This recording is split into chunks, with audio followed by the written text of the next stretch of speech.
Hit the roads wherever they go, winding through Australia. With my camera in my hand, I am the overlander.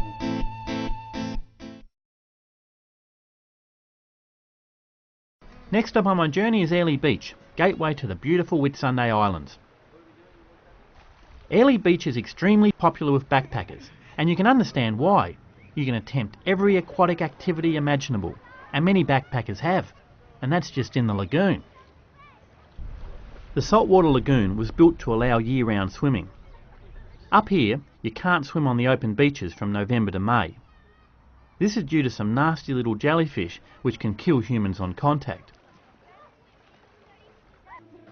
Of course, wherever backpackers dwell, so too does a lively nightlife, and many of the staff who work at Airlie come from overseas.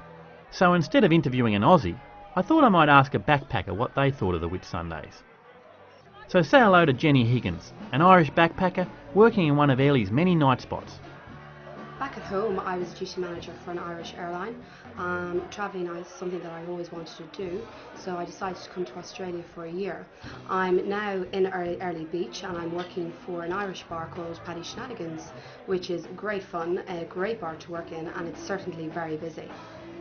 Everybody that works in Paddy's are Irish. We might take on the odd Scottish, considering they're very like ourselves.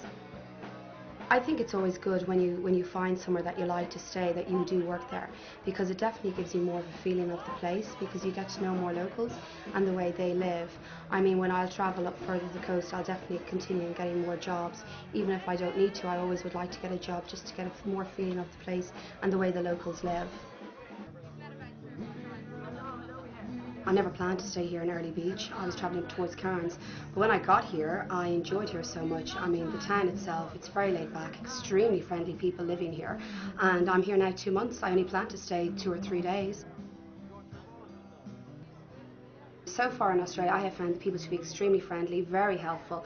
It is laid out for the tourist industry, without a doubt. I mean, there's just so much to do and so much to see. I mean, you don't even know where to start. I mean, looking at the map. The adventures, you have the weather to go out and do all the adventure sports throughout the day, and then you've got the serious social scene at night time. So I think Australia itself definitely has laid itself out for the tourist industry, and it's a brilliant, brilliant place to travel, particularly for the young backpacker. You don't have to spend a lot of money, you have great hostels to stay in, and everything between the adventures and social scene is fabulous. You know, before I left home, people saying, oh, travelling on Australia on your own, particularly being a girl, I mean, it's not going to be safe, and a girl on her own, I mean, who's going to help if anything goes wrong? But travelling in Australia on your own, it couldn't be any safer, because I've met so many girls who are travelling on their own that when you meet people, everybody teams together and you move on, you meet new people all the time, so you're actually never on your own, and it can't be any safer. It's perfect. You know, although I'm not a local here, I've been in Airlie Beach 2 months, and it may as well be 10 years, because that's the way I feel now. It's like being a local with everybody else and one big family.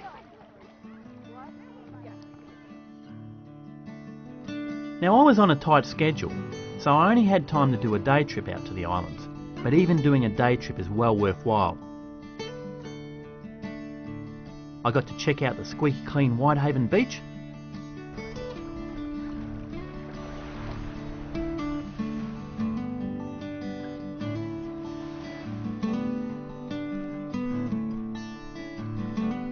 and I must say the reef snorkeling was just fantastic.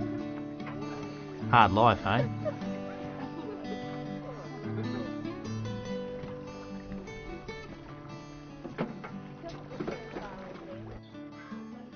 Australia has its fair share of creepy crawlies, and some can even kill you.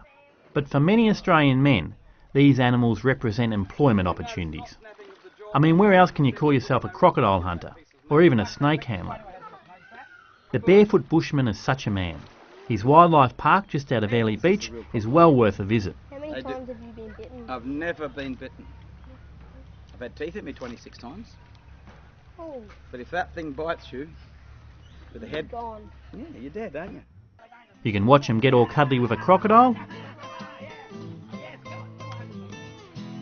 and even annoy some little critters yourself.